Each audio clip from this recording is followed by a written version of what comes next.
Assalamualaikum warahmatullahi wabarakatuh. Kami tim Peci Mang PDK akan melaporkan situasi arus seputaran lalu lintas di Jalan Gubernur Haji Bastari, tepatnya di depan Mapolrestabes Palembang. Kami laporkan secara langsung untuk pagi ini, untuk arus lalu lintas di seputaran depan Mapolrestabes terpantau cukup ramai lancar, tidak ada antrian kendaraan.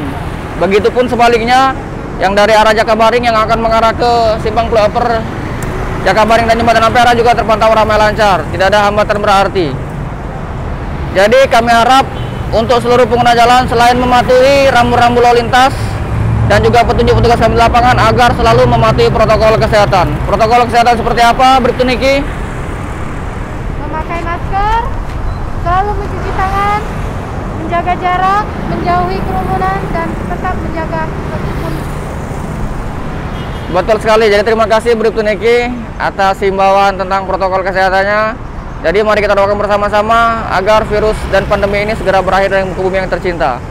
Terima kasih, salam sehat, stop pelanggaran, stop kecelakaan, keselamatan untuk kemanusiaan. Terima kasih. Assalamualaikum warahmatullahi wabarakatuh.